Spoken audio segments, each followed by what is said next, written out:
मंत्र है, वास्तविकता में ये गुरु मंत्र किन के लिए है? आप सब लोग तो अपने गुरु भगवान को मान करके ही वंदना करते होंगे, लेकिन वास्तविकता में ये गुरुर् ब्रह्मा गुरुर् विष्णु गुरुर्देवो महेश्वरः, ये मंत्र है भगवान व्यास जी के लिए। किनके लिए? भगवान व्यास जी के लिए। आज आषाढ़ी पूर्णिमा पर परम भागवत यानी परम भगवान के 24 अवतारों में ही एक अवतार व्यास जी महाराज का हुआ। आज उन्हीं का जन्म है, आज उन्हीं के ही जन्म महोत्सव है और आप और हम सब लोग एकत्रित उसी जन्म महोत्सव को मनाने के लिए होते हैं। एक बार परम व्यास जी महाराज के पिता पाराशर ऋषि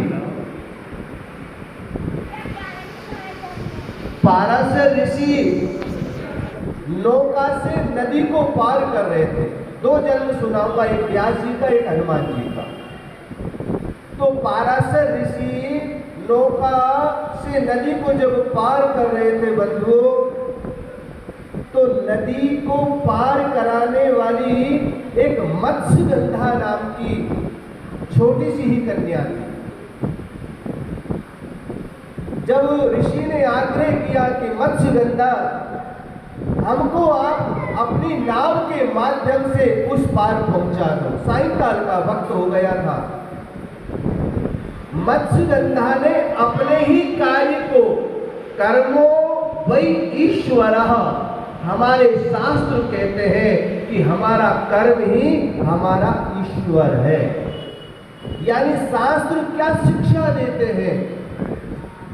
मनुष्य जो भी काम करे अथवा जिस काम को कर रहे हैं उसको केवल ईश्वर का ही तारतम्य मान करके करे, ये शास्त्र शिक्षा देते हैं।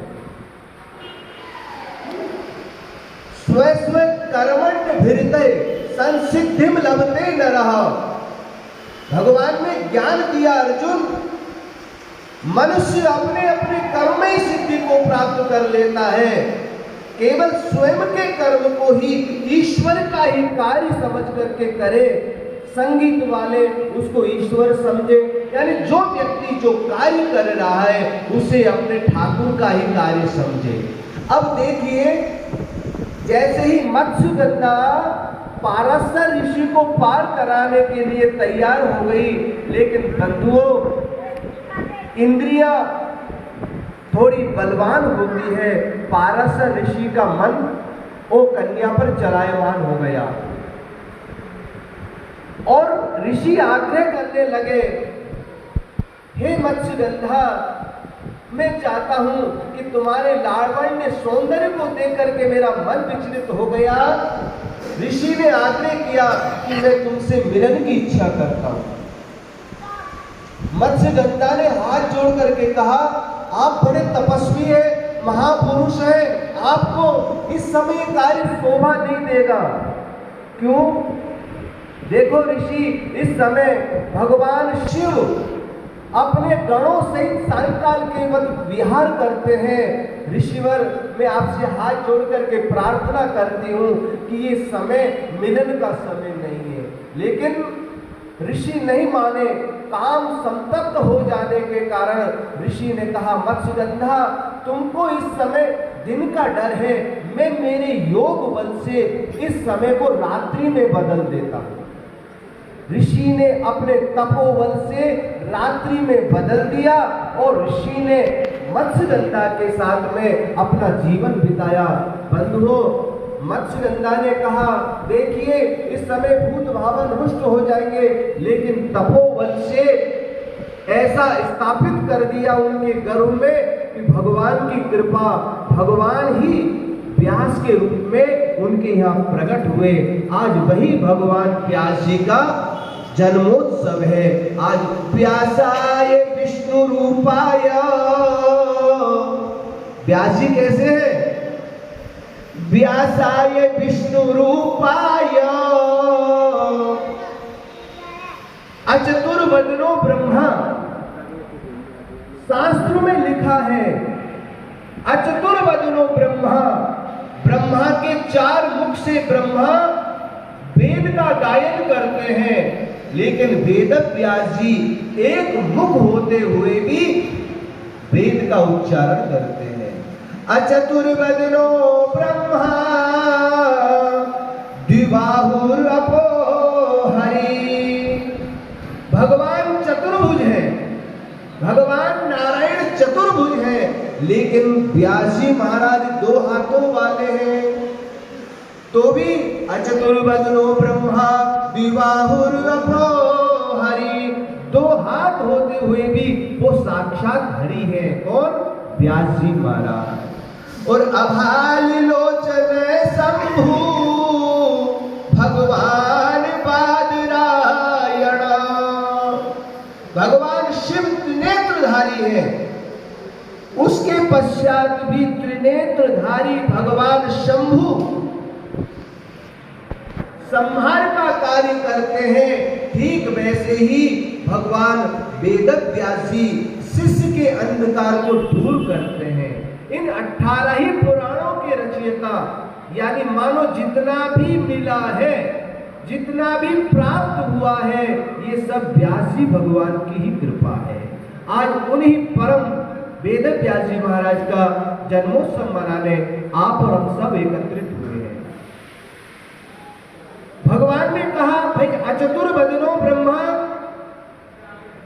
अरे ऐसा कौन सा संबंध है जहां भगवान श्री राम हो वहीं हनुमान हो, जहां हनुमान हो वहां भगवान श्री राम हो।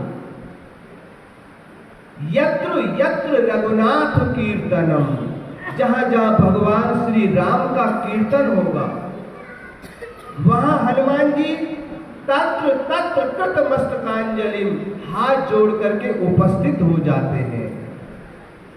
ये संबंध मैं आपको क्यों बता रहा हूं कि भगवान श्री राम जब महाराज दशरथ जी को समय अवधि बीत गई, महाराज दशरथ जी को बुढ़ापे ने घेर लिया, तब जाकर के एक बार भूपति मन माही भई ग्लानि मोरे सुत नाही।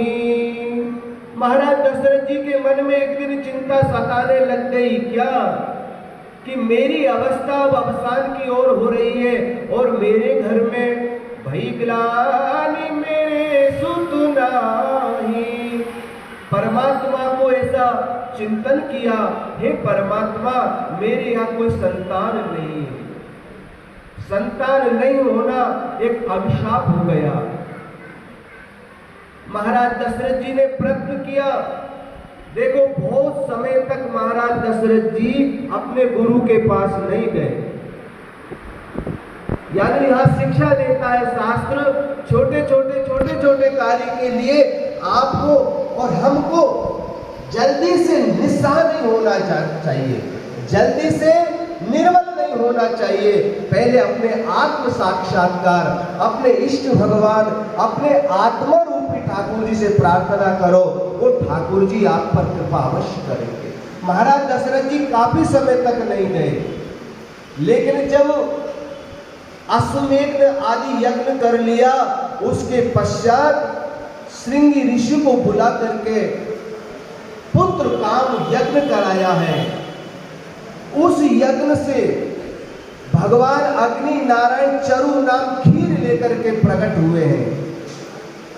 महाराज दशरथ जी से कह दिया कि तुम अपनी रानियों को अपनी मति के हिसाब से विभाजन करके रानियों को खिला देना, और रानियां इस चरु इस खीर से गर्भ को धारण करेंगी और साक्षात भगवान तुम्हारे यहाँ पधारेंगे।